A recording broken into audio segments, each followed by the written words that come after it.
Okay, yep, it's about 2 o'clock now. I think people are still trickling in, but I'll just kickstart the session. So yeah, good afternoon, everyone again, and thank you for joining us on this webinar. So for those people that have just joined on, we have two poll questions that we would like you to answer. Please put in your responses, and then we'll come back to that poll later on, right before the panel session. Yeah, so let me just get started. So as you may have seen on the meeting invitation, today we'll be discussing on the theme investing in the future, how nature-based solutions are building the next generation of climate resilient real assets. Yeah, but before we start the discussion, I would like to quickly introduce myself as well as Paya from CPRE. So I'm Maria, and I'm a senior consultant from Paya from CPRE, and I'm joined today with my colleagues Bonita and Charmaine, who will be conducting the session together with me. So just some ground rules. If you have any questions, please feel free to put them down in the chat box, and we will answer them during the Q&A session at the end of the whole session. Yeah, so if there's a specific person you would like to direct the question to, please also put it down in the chat. Okay, yeah.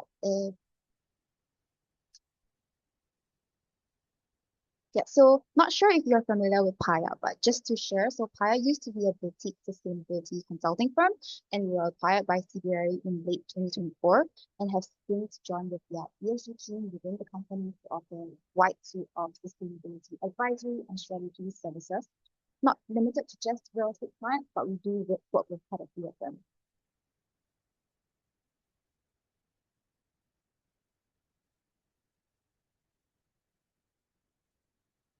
So with the goal of helping clients simplify complexity and accelerate value creation, we support and provide clients with end-to-end solutions from developing an overarching sustainability strategy to guiding your company's initiatives, working on like decarbonization targets and roadmaps, and supporting on like green building certifications to audits, trainings, and many more.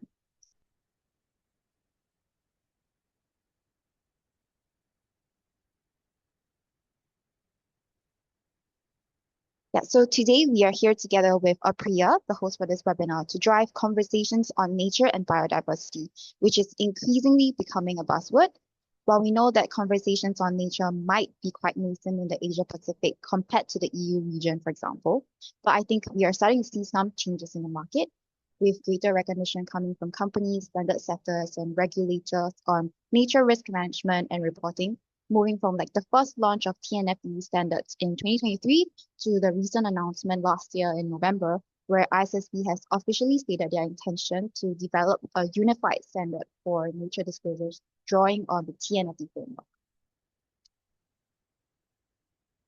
Yeah, and I'd like to kickstart this whole discussion today with this very apt photo, which was actually taken by a Paya team member, and this quote from the WWF Living Planet report 2024.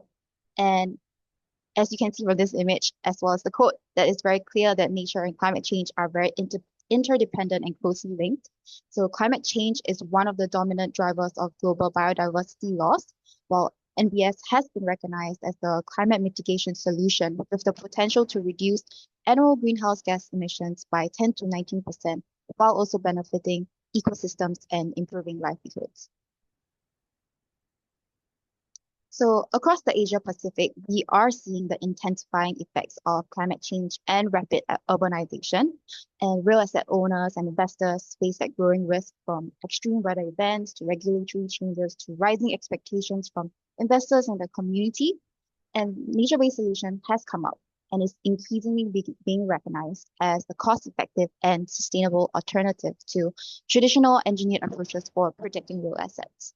So in a survey conducted by JLL among UK tenants, we can see that there is a clear shift towards incorporating nature-based solutions in leases, with 39% of tenants already doing so and an additional 35% that is planning to include them upon renewal. And some of you might be familiar with the nature-based solutions that we have featured on the slide, so such as like green roofs and green walls, which are commonly found in urban environments for their cooling benefits.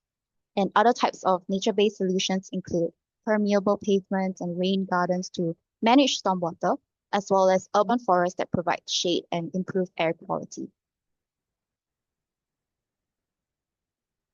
So nature-based solutions is not just about environmental stewardship, and they present a really strong business case in terms of enhanced resilience to risk, operational savings, and a competitive edge as investor and tenant expectations shift towards more sustainable and climate resilient assets. So here are some of the statistics that we have compiled in our research and presented in the published playbook. So solutions such as the permeable pavements can reduce surface runoff by up to 90%, and green roofs can cut stormwater runoff by around 85%, lessening the likelihood of flash floods. And in another study conducted by the International Institute for Sustainable Development, so IISD, their research found that nature-based infrastructure can cost roughly 50% less than traditional solutions with lower operational costs and improved climate resilience. And beyond these immediate savings, such investments also can drive value creation. So properties with green credentials and strong nature integration can command market premiums of up to 5 to 10%. So looking ahead, we see four shifts that will redefine how the real estate sector can approach nature and climate. So first, because the climate imperative is accelerating, so with more frequent floods, heat waves, and asset level disruptions that we're seeing, nature-based solutions are becoming a core part of resilience planning, not just a nice to have. So developers and asset owners both increasingly have to rely on natural systems to protect asset value. And second, so regulation is tightening fast. So frameworks like TNFD, along with other emerging national policies, are raising the bar for how real asset owners can measure, manage, and disclose nature-related risk, moving from voluntary to expected.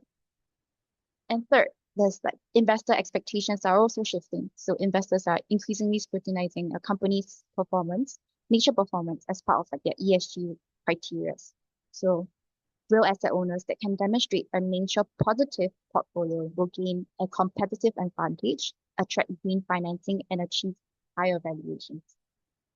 And finally, technology is catching up. So like with remote sensing data, data analytics, and AI, the sector can better quantify the environmental and financial outcomes of these solutions with better accuracy. And this makes it easier for you to justify and scale these nature-based interventions. So I will leave you with this one last slide, highlighting some of the recent updates in the market with regards to nature strategy and reporting. So recognizing that there used to be a fragmented landscape of voluntary frameworks, tools, and reporting expectations for nature, as mentioned earlier, that we have seen that ISSB has officially stated their intention to develop a more unified standard for nature disclosures, which draw on the TNFD framework. So similar to how the TCFD was subsumed under the ISSB as the IFRS S2 standard, I think it's reasonable for us to expect the same for TNFD and nature-related disclosures moving forward. And additionally, there was a new standard that was published in October last year, the ISO 17298. So it's biodiversity and strategy and operations. And this really marks the first global standard that is designed to support organizations in embedding biodiversity considerations into strategic planning and day-to-day operations. So they are complementary to the other major sustainability disclosure systems that are already available in the market, like TNFD and SBTN. So it's a whole system, and it's not just one to be seen as solitary. Yeah, so as someone with environmental biology background, I am really excited for what is to come for nature and look forward to seeing how the market will develop in this space. And with that said, now I'll pass the time to my colleague Renita, who will be acting as the moderator for the panel session.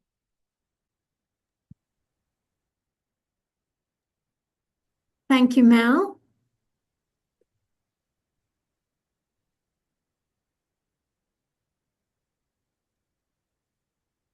Thank you, Mel. So it gives me great pleasure to introduce the panelists that we have this afternoon to join us. They're two very esteemed professionals in the sustainability field, and the first needs no introduction. I'd like to introduce Esther An, Chief Sustainability Officer of City Developments Limited. She's also World Green Business Council Corporate Advisory Board Chair and TNFD Global Task Force member. sustainability practitioner for over 2 decades, Esther has published the first sustainability report in Singapore in 2008 and issued the first green bond by a Singapore company in 2017. Highlights include being named amongst 25 trailblazing women against climate change by Reuters in 2023 and the inaugural Time 100 Climate Leaders in Business 2003 list. Esther sits on various platforms of international organizations. She's founded Women for Green and Youth for Climate networks to empower women and youths to champion climate action and sustainable development. She's also joined by Daniel Fairweather, Director of Climate Risk and Resilience at Howden Group.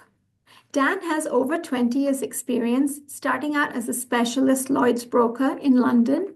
Latterly, Dan has explored the use of parametric insurance and novel insurance products to incentivize environmental stewardship. Dan is increasingly looking at the regulation emerging around nature and biodiversity and exploring what can be done in the field of biodiversity credits and biodiversity net gain, and how risk management and insurance can support this. So to start the discussion today, Esther, CDL has pioneered nature-based solutions in this part of the world. Tell us about that journey. How did CDL integrate nature-based solutions into its overall sustainability strategy? And what are some of the milestones you'd like to share? Well, thank you for having me, and hello from Singapore for those who are outside, this area. And very happy to be here. And just now, Mel has already set the scene. We can't tackle climate emergency without looking into nature, and especially in our built environment. And we probably are familiar with some of the data that built environment globally consume about 34% of global final energy demand, and also 1/3 of water. And most importantly is we consume about 50% of natural resources. We all know that the top building materials in our sector is actually mostly, if not all, are extracted from nature, whether it is metal, steel, wood, and cement, sand, stones. So we have high environmental impact, and also loss of nature is one of a top risk according to the World Economic Forum. In the 10 years projection, almost five out of 10 survey findings actually are all climate with biodiversity and nature related. So we can't tackle loss of nature, when we come to our doorstep. 10 years later, we run out of natural resources to build, or to manage, to manufacture. So this is now the time that we have to really step up, not just starting, but step up. Not just about conservation. Conservation will not help. We have done too much damage to the environment and to our planet already. Now we are looking at restoration and regeneration. So this is actually exactly why we have to look to nature for solutions rather than damaging nature. So nature-based solutions have been really on the rise in our sustainability landscape. Everybody is talking about conserving is not enough. You have to do adaptation, you have to do regeneration and restoration. So we have seen more global ratings, rankings, standards are focusing on nature. TNFD, of course, launched in 2023, and actually even before that, under GRI, and it's already have biodiversity standard for the longest time, and it has actually transformed from 340 to 101. That a lot of companies are already, who are familiar with GRI, are already making the transitions to 101, getting more and more stringent. And of course, ISSB, the announcement in November, are using TNFD recommendations to develop, the standard, and coming out probably likely announcing in Q3 the first exposure draft. So I think everyone is looking at nature. And CDP, without forgetting, 2010 onwards, they have already we have actually reported to climate, water, and of course, forests as well. And the next thing is supply chain, because when we talk about impact on nature, you can't just look at your inwardly just yourself, but you have to look at the whole value chain, the supply chain and all that. And that is another, challenge that we are looking at. But safe to say that in our built environment, whether you're a developer, whether you're a builder, whether you are focusing on new development or asset owner, that you have building, you're a landlord, or your hotel operations, the operators and all that, everyone, every day, we are creating impact on the environment. Action or inaction have huge impact. So we can't manage if we don't track and we don't set targets.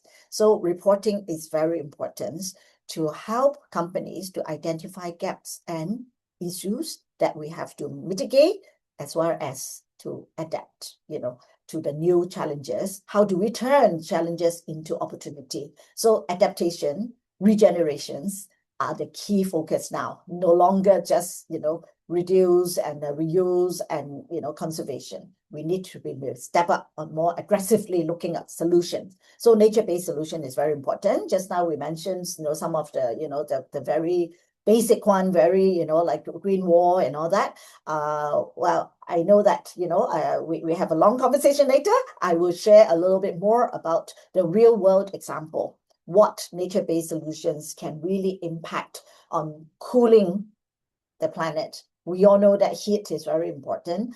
The hottest 10 years or 11 years now, actually, all took place in the last 11 years. Every year, you almost see rising temperature and also rising sea level. So I will share a little bit more on how a real-world example that can help to reduce temperature and also reduce the risk of flood.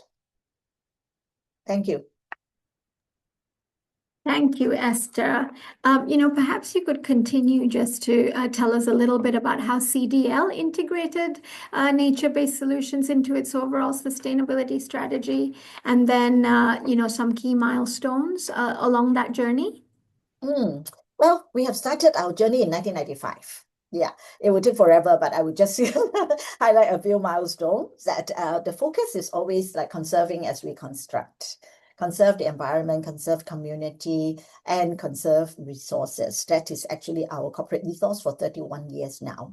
And of course, we always focus on, the world has always been focusing on like net zero. How do we, pledge to net zero and, using the World Green Building Council for CDL, that is almost the go-to, standard that under World GBC, which is for almost most buildings, players, adhere to that. And of course, 2023, September, that was the launch of TNFD. And adding on to our acronym of, whether you have the GRI, CDP, SDG, and of course, you have the ISSB, and TCFD has now subsumed under, ISSB now, and TNFD became quite mainstream now, although it is not, mandatory as yet. But looking at the trend, you can see that it is as part of ISSB, which is recognized by most, or if stock exchanges globally. So that it's just a matter of time that it will probably become mandatory soon. So this is something that we have to have the big picture. And CDL started reporting since 2008. So we are actually, producing our 19th report now. So that is a real milestone that in 2024 March, in our sustainability report, we included a chapter on TNFD 2024. And 25, the second one, we expanded from Singapore operations plus New Zealand operations. And this is our third TNFD report, and going to expand to another big geographic market as well. So another milestone is we pledge to TNFD's, targets, and we make use of it to actually come up with a sustainability-linked loan in 2024, June. And it is very target-driven and also track performance. And in fact, after first year's tracking, we have actually achieved most of the KPIs, and we are enjoying some discount from our banks, to reward us for meeting the target. from this 400 million sustainability linked loan. So there is definitely strong business case and strong operational, benefits as well. So do you want me to go on? I can give you forever, more. I can talk about a microforest later on, but I think Dan is waiting to share his. Thank you. Thank you, Esther. That's that's fascinating and a trailblazing journey on nature-based solutions at CDL. So Dan, let me turn to you next. Be interesting to hear your perspective. So in your conversations with clients, be they from the real estate sector or otherwise, could you share with us what you're hearing on nature-based solutions?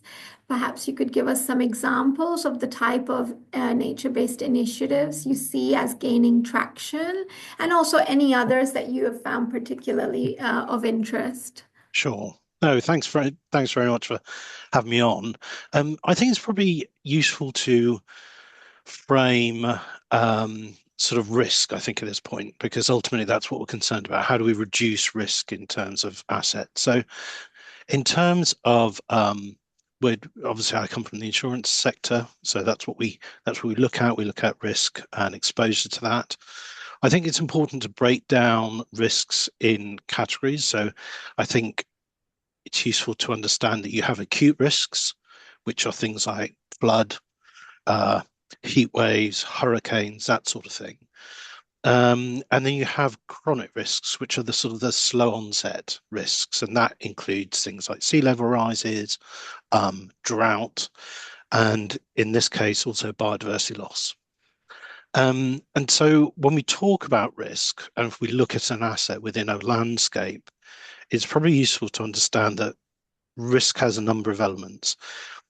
It includes not only the exposure of the hazard that asset has, but also what the underlying vulnerability is.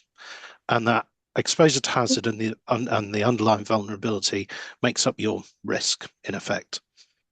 If you can't do much about the overlying hazard exposure, climate change, for instance, then the only option you've got is to look at that underlying vulnerability.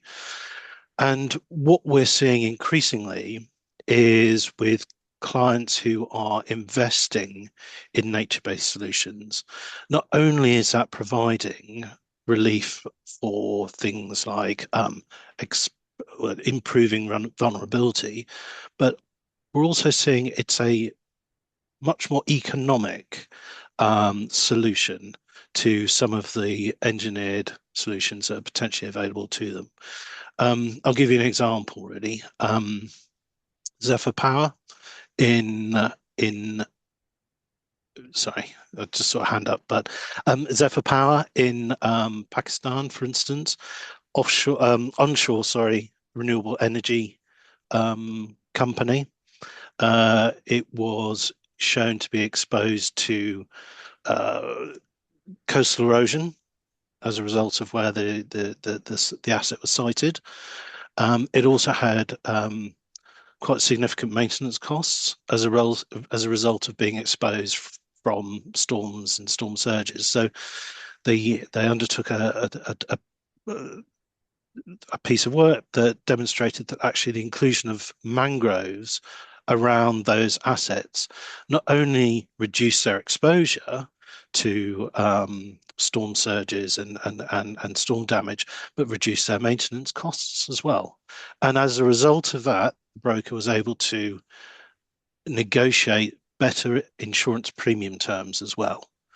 It also has the additional benefit being mangroves as being nurseries for the local fish population. So there was a social economic benefit as well. So all of those things should be sort of looked at when deciding upon NbS, nature-based solutions for assets. And we've seen that, and I think Esther might go into some of the heat island effects, but things like soakaways, obviously the street trees and green roofs. We've seen airports, for instance, growing a lot more sort of vegetation around the runways, for instance, to reduce the heat island effect. And that also enables them to provide a much more sustainable operating environment for the planes. They burn less fuel. There's less wear and tear on tyres and things like that. Obviously, the people working on the airport don't have so much heat stress. And so what's interesting is when we start looking at projects, one of the challenges from nature-based solutions is how do you validate the protective effect? So as insurers, we're very good at understanding what, when the built environment fails. So for instance, we know at what point a seawall overtops. We understand, how quickly a concrete channel will fill up and overflow. What's less certain is the impact of nature-based solutions. So as insurers, that's a big challenge we have, is how do we, because we've had decades of modeling the built environment, how do we incorporate nature-based solutions into that sort of financial decision making? And one of the interesting concepts that we're seeing is things like the combination of grey and green infrastructure. So an example, I'll use mangroves again because people understand it. When people are building a seawall, if you integrate that with mangroves, then what we're seeing is we can understand when the seawall will fail, but we're less certain what impact the mangroves have got. But if you think about it, you've got a depreciating asset, the seawall, but the mangroves are an appreciating asset.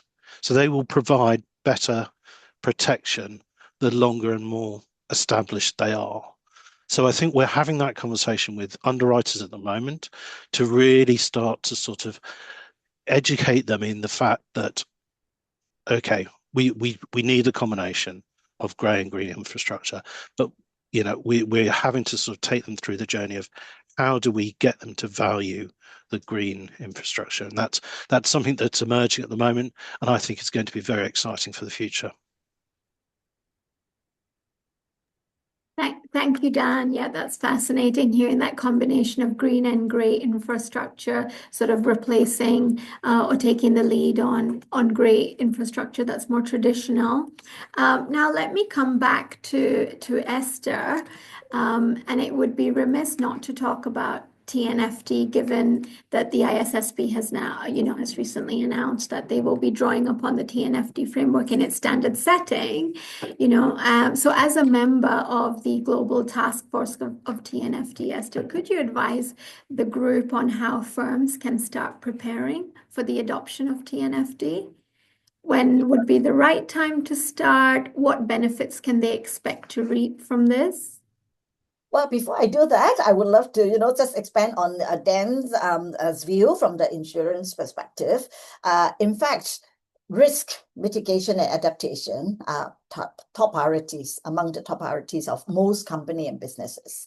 So, in fact, our pillars of sustainability strategy, apart from integrated into our business and operations, in fact, we have actually 4 deliverables that we have established for many years now. In fact, it started with 3. The first one is, of course, decarbonization. In order to, work towards net zero, of course, we have to talk about decarbonization, right? And then second D is actually digitalization, talking about innovation, adaptation, technology, solutions, and all, and AI, and how do we improve performance to lower carbon footprint. The third deliverable is actually disclose. Disclose is like talk about your impact, which is actually addressing your question later. So impact of action and impact of inaction, cost of inaction, whether tangible or intangible. Then the last D we added actually about 3 years ago with actually seeing huge impact of the environment and also loss of nature and all. And as a building owner, over 29 countries and regions, of course, we are concerned about building, whether premium will go sky high. And the last thing we want is even stranded assets. Insurance expert like you, Dan, you will know, right? There are some assets near the seafront or probably Miami or whatever, you will not want to, even insure them. So that is a no-no stranded asset. And then rising premium is also very, very significant on the financial impact. So these actually link it to the defense that we have added to our strategy, and also linked to what, Ronita, you are asking. You can't manage without measuring. And in fact, there are many, many, solutions for us to refer to on the standards and ratings and all that I'm sure the audience are very familiar with. And we started in 2008, and at that time, life was much simpler. Okay, GRI is the main one. Then over times, we added, we have the UN Global Compact 10 principle, and then SDG, and then we have the GRAFSB, and of course, SBT, ICDP, and also TCFD, and in IRC, SASB, and all. So life become more complex. So in 2023, we break it into two pillars. One is impact that we look at, the SDG, and also the SBTI and GRASB. Then we look at value, financial impact. So we also look at, of course, SASB, integrated reporting approach, climate related financial disclosure, and CDP, and also that's why 2023, we already, was ready to adopt TNFD. How to link nature with value and impact. Everybody knows about impact. Whatever we do, you have to locate the interface with nature. That is also the basic approach, fundamental approach of TNFD. So I would like to suggest that not to promote, anyone, but I think TNFD, the website is very, very comprehensive.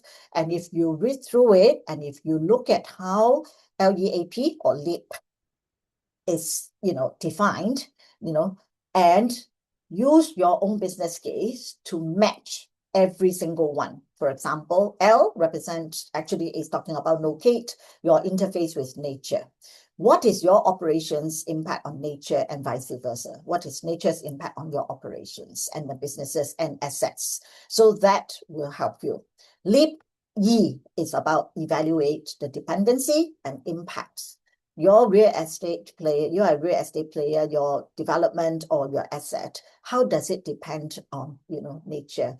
And one thing very simple, conduct biodiversity impact assessment, BIA, is one area that you can really, zoom into your specific project. A is about assess the risks and opportunities. Yeah, but if you don't measure, you don't track, how do you know where the risks and where the also opportunities? And when we talk about opportunity and risk, we talk about physical risks and regulatory risks. And don't forget, like CBAM, countries who export to Europe, no forestation, is by laws already. So if you don't track your operation, your product, and whether it is causing any damage to forests, you may be caught.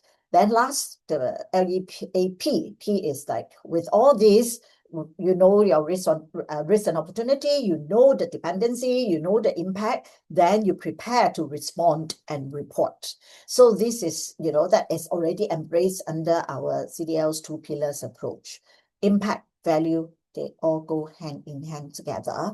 And of course, every company is different. Where you're located is also very different. But the good news is TNFD also have a whole list of 230 over digital tools that they can help company. And of course, you can't, not the more the merrier, but we are using, using like Encore, IBAT, and a WWF water risk filter, and a wildlife filter as well, and MSCI and geospatial, asset intelligence. All these are very important, even silo systems, a lot of, tools that you can help. No one size fit all. Every company can find some solutions. Yeah, visit the TNFD website, and all these are also can complement, to what we have already adopted. Like we already adopted GRI for 19 years now, and then of course TCFD since 2017, and also now subsumed under ISSB, and same for CDSB, And of course, we also look at the greenhouse gas protocol, CDP. All these are part and parcel of most companies who are seasoned reporter. You will have all these on your, on your SR framework already. And of course, that's be very financial focused. And plus, very importantly, TNFD. Look at LEAP.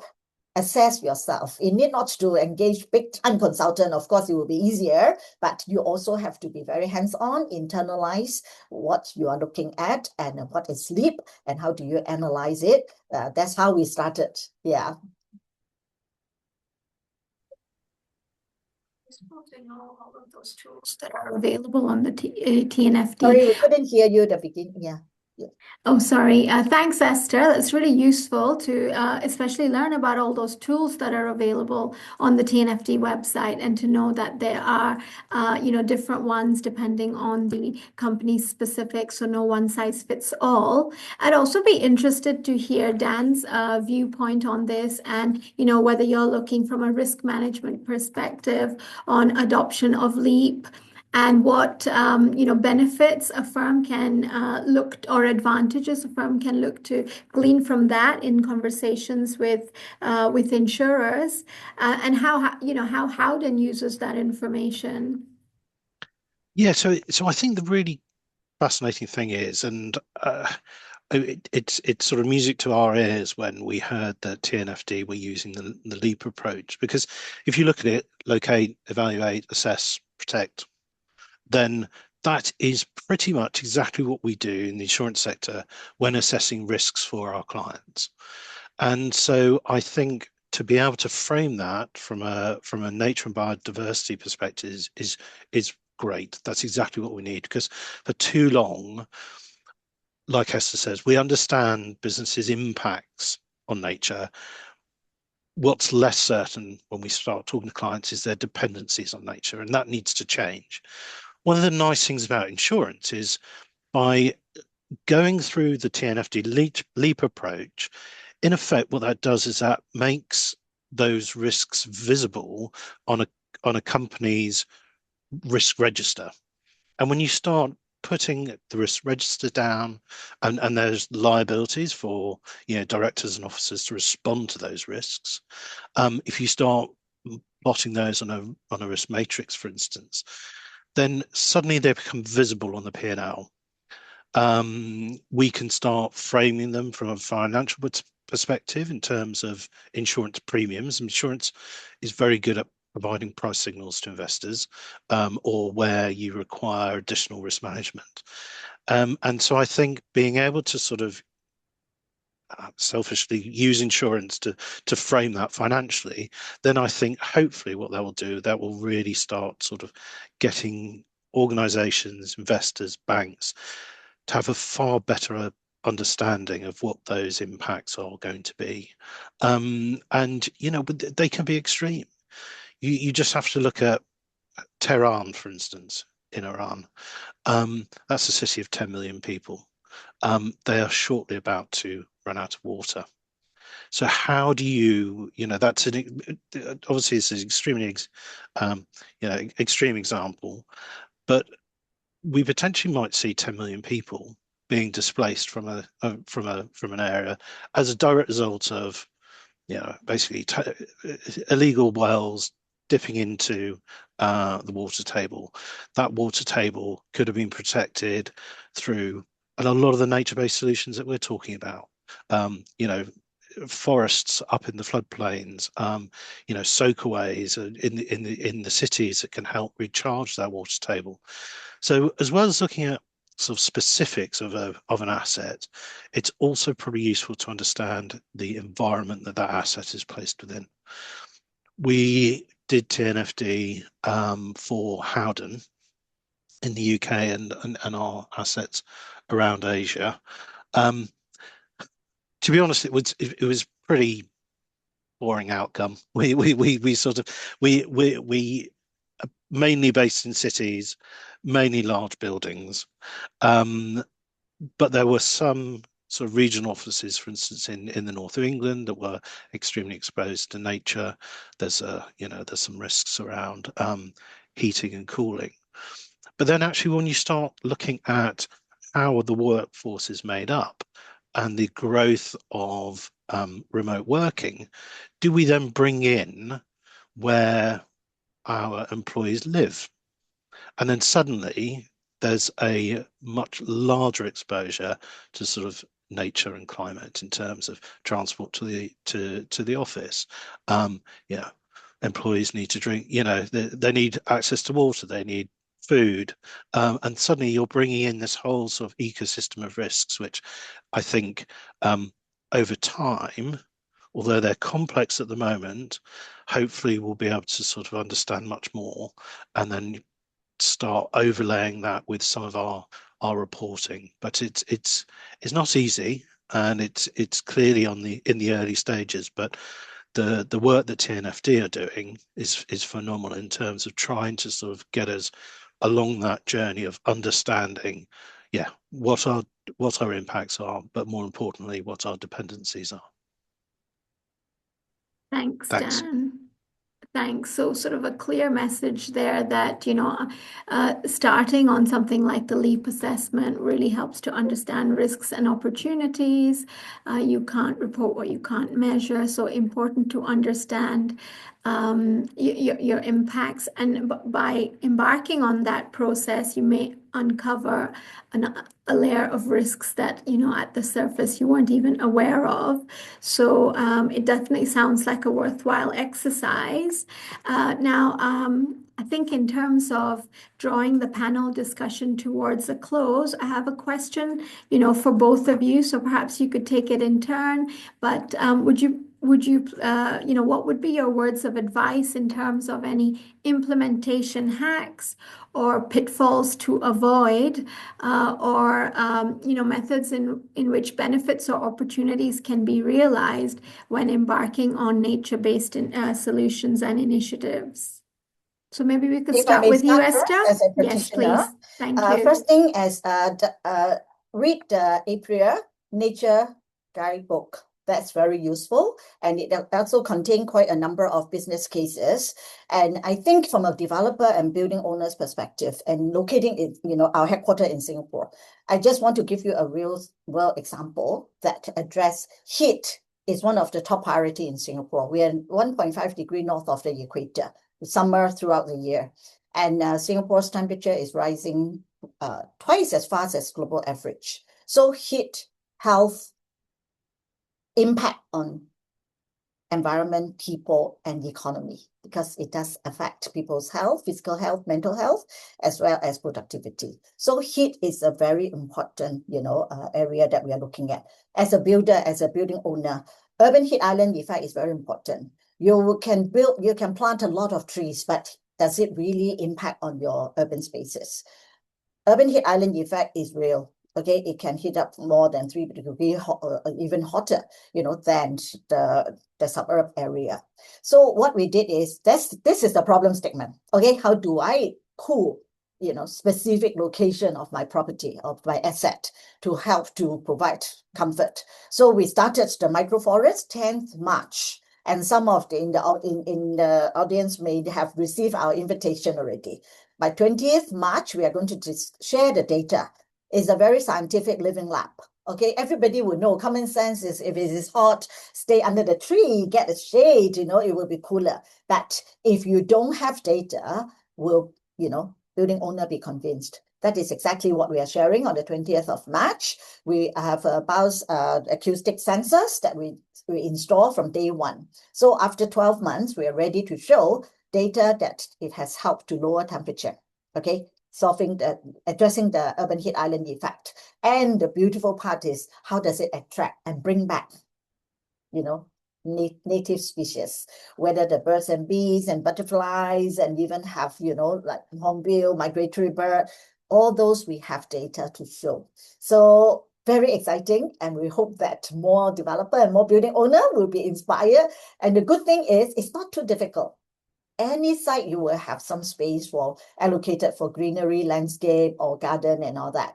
Instead of investing into potted plants, that, ornamental plants that doesn't really help much for the environment, invest in microforest and that will really help to cool the temperature, raise the national green cover, and also act as sponge, like a sponge cities to help absorb, rainwater runoff to prevent floods and the business continuity as well to secure it. So I think there's plenty of benefits that we can look at, and shoppers like it, building visitors all like it, and the tenants like it. So we are ready to share the data on the 20th of March. Fantastic. Thank you. A lot of multifunctional benefits there. And Dan, perhaps some words of advice from yourself in terms of any hacks or pitfalls to avoid. Pitfalls to avoid.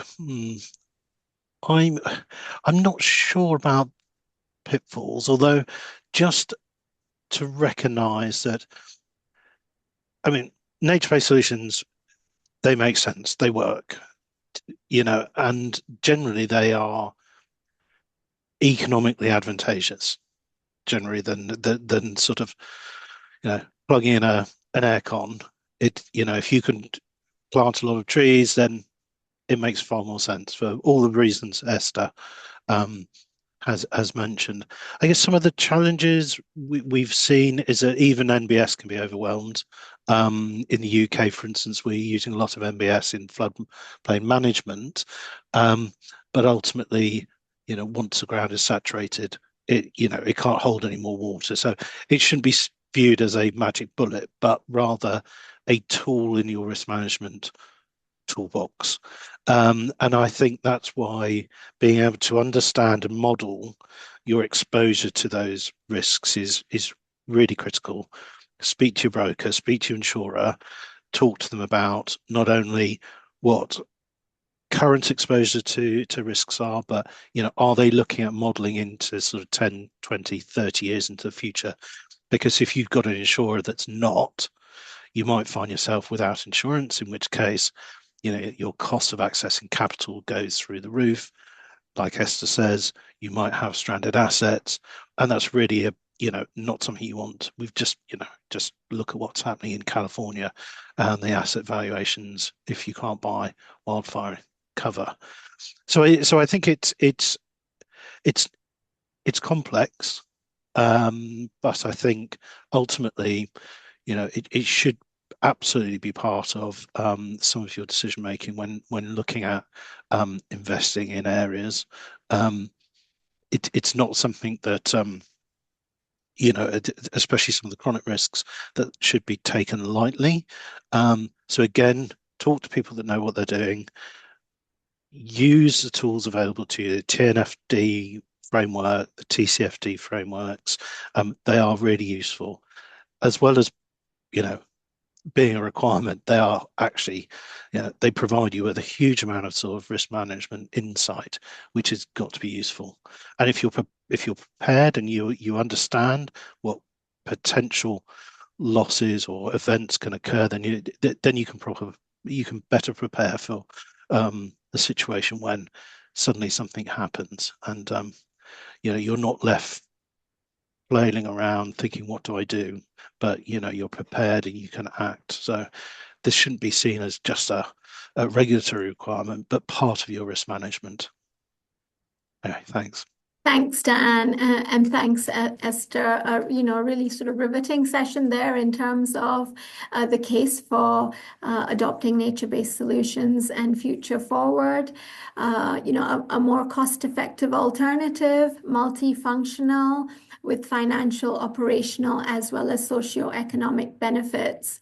So now I'd like to, before we open up for Q&A, I'd like to quickly look at the results of the two poll questions that we had at the start, and that can, set the scene for Q&A as we go forward. So question number 1 was on the factor that's the most significant driver for the consideration of nature-based solutions. And unsurprisingly, we see the top two at the top of the list. So top of the poll is regulatory requirements and compliance, like local ordinances, which is 40%, and investor demand and ESG considerations, considerations making up 30%, followed by tenant occupant demand and community stakeholder engagement and public relations. So I think no huge surprises there in terms of the results. Notice nobody has selected cost savings as their most significant driver, but as we've discussed, they can be achieved as this is a more cost-effective alternative. And then moving on to poll number 2, question number 2. I just slide this down. Okay, so this question is, to the extent your organization is considering a TNFD framework in relation to NbS initiatives. And here, the majority have responded that they're aware of the framework, but not currently implementing it. And then we have a split between those actively implementing and not familiar with the framework, which I think is pretty much in line with our expectations of what we'd look to see. And we hope now with, with the development and the growing awareness of, TNFD and the growing momentum within APAC on nature-based solutions, that we'll see movement from being aware to implementing and actively implementing in the near future. So thanks very much to the audience for participating in the poll. And now we'll open up to questions and answers. I'm going to pass over to Charmaine to lead us through the last 10 minutes of the webinar. Yep, okay. So for the attendees in the webinar, if you have any questions that you would like to ask the panelists, please feel free to type them in the chat box and we'll go through those questions as well. And then I think while we are waiting for the audience to type their questions in, maybe I can start off with the question that I have from the panel. So one question that often comes up from our conversations with our clients is, what are the opportunities that you might be able to get from implementing nature's initiatives into your business? So what they are looking at is more of the business case and the return on investment that they might be able to achieve from nature-related initiatives that they can implement. So maybe if the panel can provide a bit of insight on that, and whether from your past experiences and from your own company's viewpoint, what are some of these opportunities and tangible insights that you're able to obtain from nature-based initiatives implemented at your company? Esther, do you want to kick off, or? You can start first then. Yeah, no, I mean, I just want to sort of say, it'd be interesting if we had that poll after, as well, to see whether we managed to change anyone's minds about the sort of benefits of nature-based solutions. But again, I'm going to bring it back to cost.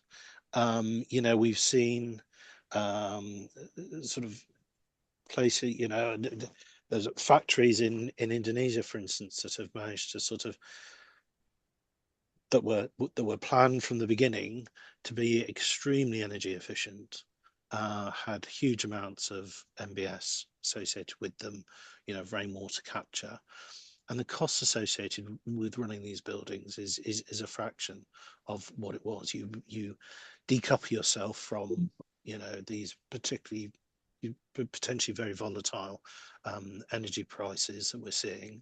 So it for me, it just makes economic sense. So as well as it having all these other sort of multiple co-benefits, I think from an investment perspective, if I was investing, I would see that as a potentially a massive sort of bonus whenever we're looking at sort of developing and investing into sort of real assets, really. Yeah, I think then, totally agree. In fact, well, as a long-time sustainability professional for 30 years, and I think I have also learned that not everything can be measured by ROI. Okay, and I think no people, no business will survive or thrive on a sick planet. So this is actually the major driver. We all know that heat is actually the largest, the most fatal silent killer. Yeah, killing almost taking every life, every minute taking away lives.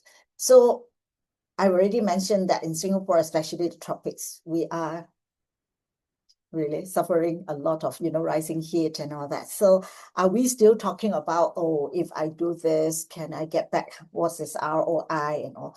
To us, it's actually a survival, approach that we have to protect nature. And if you really want to talk about economic reason, actually 50% of the global GDP rely heavily or moderately on nature. Fishing, agriculture, hospitality, F&B. So all these give you good reasons that that's not just about doing good, saving the world, but also saving lives and livelihood.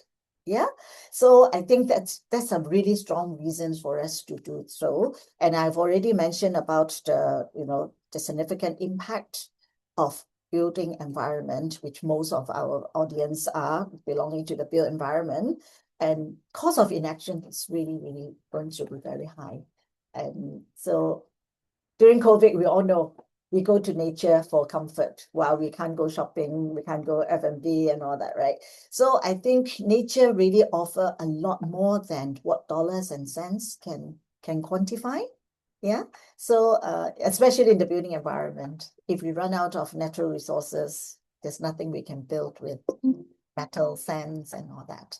Yeah, and cement. So we do need to look at gaps and risks and also find solutions, how we can go for low carbon materials and circularity, solutions. So I think these are the really, not a matter of choice anymore. So I actually looked at that almost 86% of the audience that's surveyed are not familiar with TNFD or have not adopted it yet.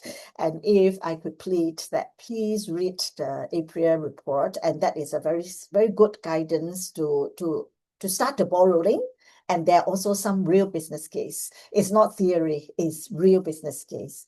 Yeah, so I hope this webinar can at least, create the awareness and also mobilize some action to, learn more about TNFD. Yep. Okay. I think that's very helpful insights for the question that I raised, but we do have some questions in the chat as well from the attendees. So I think the first question is on the microforest that was raised by yourself, Esther. I think the attendee is asking where can we find the information when it's being released? Well, this one we are going to issue a press statement, but there are some regular of our, Sustainability Academy. They have already signed up and,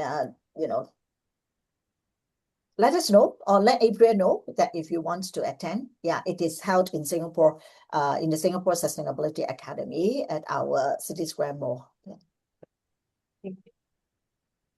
And then we have one final question on, I think it's more to Dan as well. So this is more about whether there's any innovative models out there to implement nature solutions without the need of any like grants or debt or loans. So perhaps the panel can share a little bit more if there's any of such models in place. So I don't think there's any innovative financial models. I think we just need the financial models, because clearly, I mean, if we take Southeast Asia or Asia, for instance, when we talk, and Esther touched on this before, when we talk about a global average of 1.5 degrees or 2 degrees above baseline, Southeast Asia, it's almost double that. So in Southeast Asia, if you're looking at average temperatures throughout the year of +3%, +3 degrees, +4 degrees, that is going to be significant. We're already seeing heat stress and increased mortality in farm workers. Okay, they're not relevant here in Singapore, but construction workers, the elderly, for instance. And so really what you should be looking at is, what's going to cost me to keep my workers safe, to keep my assets functioning correctly, because obviously extreme heat causes all sorts of issues around sort of electrical work, welds, heating, contracting, lifespan of cements, things like that. So all of these factors should play a role in your investment decision. And the fact that, you might not get a grant for remediation work or whatever, it shouldn't stop you.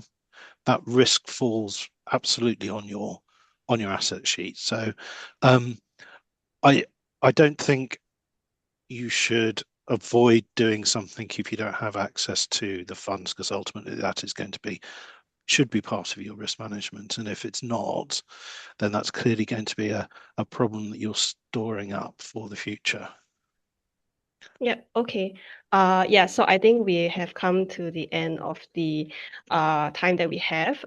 Really grateful for everyone to have joined the meeting for today and for sharing all the insights and for asking the questions. It's been really insightful, and I think the inputs from today are very helpful for everyone in the call. Yeah, so we do have the playbook that we introduced as well, whereby there's a lot more research and insights from different leaders in the industry, and also a lot of examples, frameworks, tools that might be helpful for if you're trying to embark on your journey. Yeah, so that's all we have for today, and really appreciate everyone for joining in for today, and we look forward to seeing you soon. Thanks very much. Bye. Bye. Thank you. Thank you.